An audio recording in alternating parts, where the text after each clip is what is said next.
Assalamu alaikum wa rahmatullahi wa barakatuh.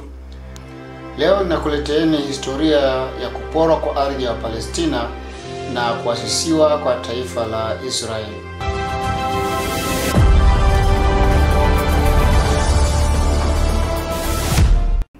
Mashariki ya Kati vile vile ilikuwa muhimu sana kwa Marekani kijeshi. Kijeshi vipi? Kwamba wakati baada ya vita kuu ya pili, mgogoro baina ya Marekani na Urusi, aliona Mashariki ya Kati ni eneo ambalo ni muhimu sana kwake kistratejia ya kijeshi. Kama itatokea vita baina ya Marekani na Urusi, ni vizuri kwanza ukiwa na nchi rafiki pale ambayo itakusaidia wewe kuendesha mambo yako kama kituo cha kufanya mashambulizi yako na Urusi. Kwa hiyo huu upande wa pili wanaunga mkono Israeli na wanapenda Israeli ibaki kwa sababu zao kadhaa. Ya kwanza ni hiyo ya kuwa ni kituo ambacho kinaweza kukusaidia kijeshi. Lakini ya pili ambayo inahusu Waislamu ni kuwa kwa kuanzisha dola ya namna hii unaanzisha donda ndugu ambalo litawasumbua majirani wote wanaokaa na nchi hiyo kwa vurugu za kivita. Hilo litawafanya wale wote wasiwe na muda tena wa kuhangaika na jambo jingine lolote isipokuwa kuhangaika na vita na usalama wao. Ile Israeli ikiwepo pale itakuwa ni kama jambia ambalo Marekani anaweza kulitumia kumvuruga mtu yoyote asiyeshika adabu katika maeneo yale. Lakini jingine ni kutoa hisia za utulivu kwa Wakristo wa Ulaya Magharibi kwa ukatili na ubaya waliofanyia Wayahudi kwa karibu miaka 2000. Nyingine kuweka kizuizi baina ya Waislamu wa Afrika na Waislamu wanasema wao wa Asia, yani wale wenye rangi ambayo sio weusi. Mtakumbuka Waingereza walihangaika sana kuunda kitu wanakiita wenye buffer zone kusini ya Sudan ili kuzuia Uislamu usiingie Uganda. Katika simulizi hii iliyojaa simanzi na majozi makubwa, itajikita katika maeneo matatu yafuatayo. Eneo la kwanza itakuwa ni tofauti kati ya Wayahudi na Wazayuni. Eneo la pili ni mkataba wa kuanzishwa kwa taifa la Kiyahudi, yaani Israel. Na eneo la tatu itakuwa ni matokeo ya kuanzisha kwa taifa la Kiyahudi, yaani Israel, na hali ilivyo kwa sasa.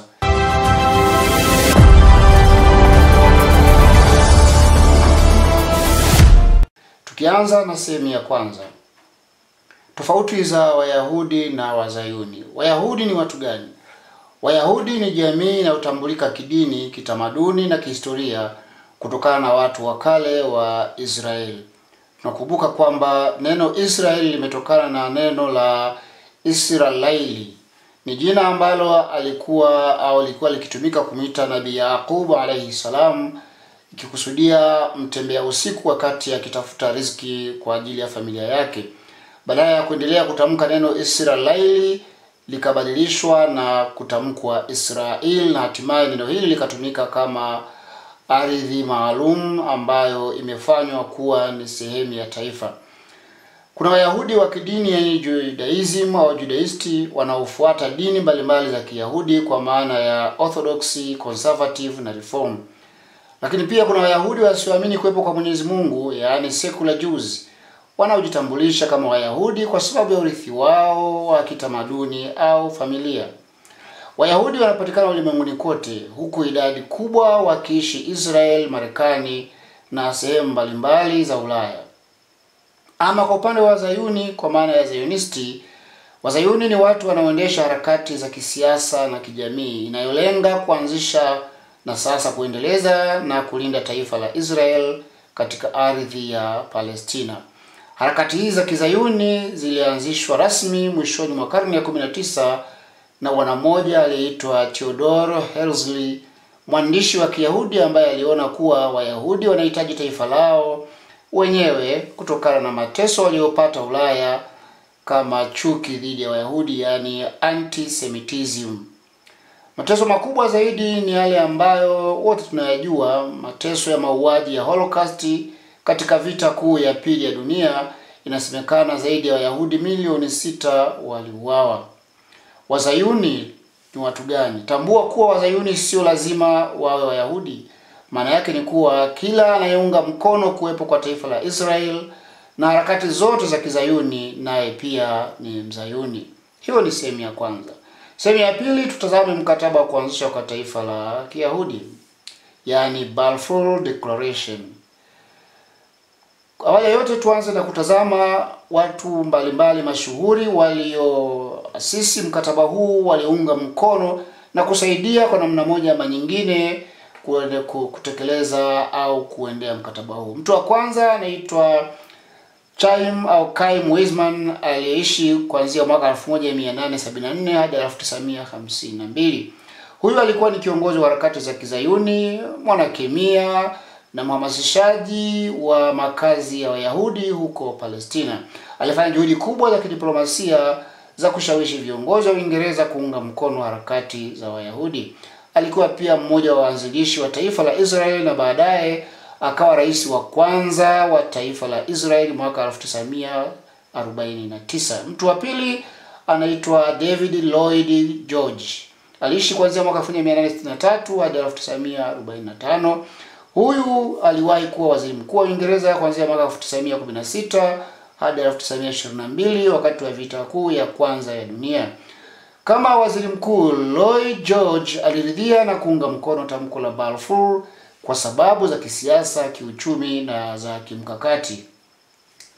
Aliona msaada kwa Wayahudi kama ni njia ya kuimarisha ushawishi wa Uingereza katika Mashariki ya Kati. Mtu wa tatu anaitwa Nahum Sokolow. Aliishi kuanzia mwaka 1859 hadi 1936. Huyu alikuwa mwandishi na mwanasiasa wa Kizayuni kutoka Poland. Sokolow alihusika katika juhudi za kidiplomasia za kuhamasisha mataifa mengine ya Ulaya kama Ufaransa na Italia kuunga mkono harakati za Kizayuni. Mtu wa nne ni Mark Sykes, aliishi kuanzia miaka 1879 hadi 1919. Marx alikuwa ni mwanadiplomasia wa Kiingereza na mmoja wa watengeneza mipango ya Uingereza kuhusu Mashariki ya Kati. Bwana huyu aliliona tamko la Balfour kama hatua muhimu ya kusawazisha hali ya kisiasa kwa Wayahudi katika eneo hilo. Mtu wa tano aliitwa Leopold Amery. Huyu aliishi kuanzia miaka 1873 hadi 1955. Amery alikuwa ni mwanasiasa wa Uingereza aliyesaidia kuandaa rasimu ya tamko la Balfour. Amery alikuwa mshauri wa kisiasa ambaye alisaidia kuandika baadhi ya misingi ya tamko hilo. Alikuwa mtetezi mkubwa sana wa harakati za Kizayuni.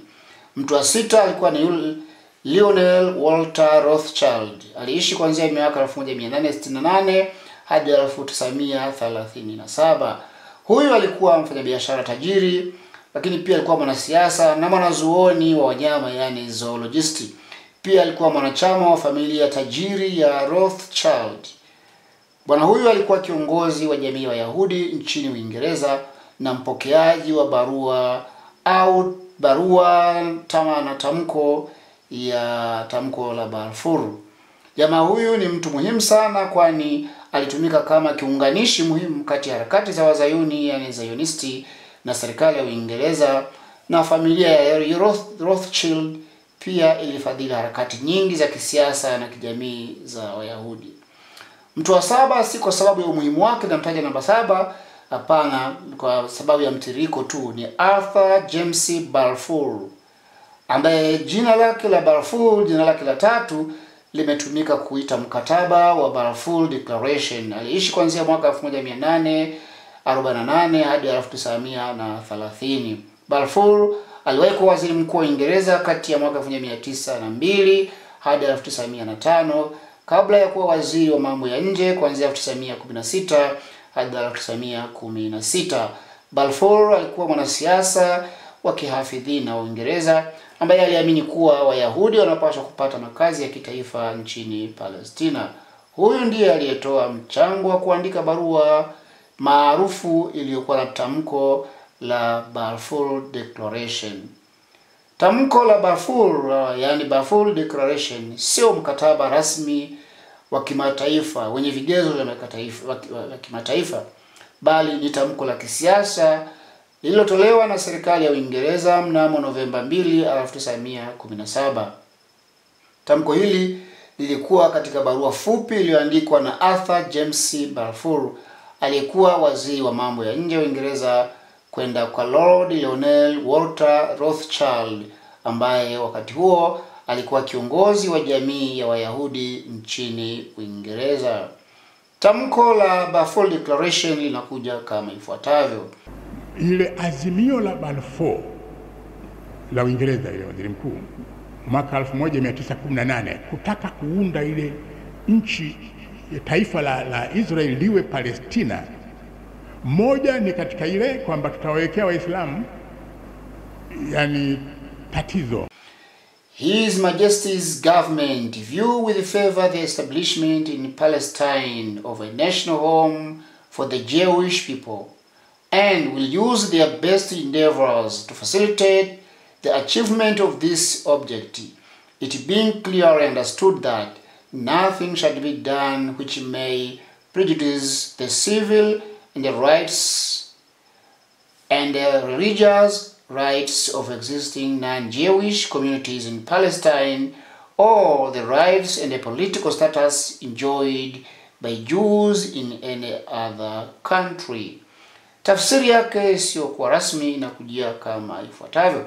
Serikali ya Uingereza inaunga mkono kuanzishwa kwa makazi ya kitaifa kwa Wayahudi katika Palestina na itafanya juhudi bora kufanikisha lengo hili, huku ikifahamika wazi kuwa hakuna jambo litakalofanyika litakalokiuka haki za kiraia na za kidini za jamii zisizo za Kiyahudi zilizopo Palestina au haki na hadhi ya Wayahudi katika nchi nyingine.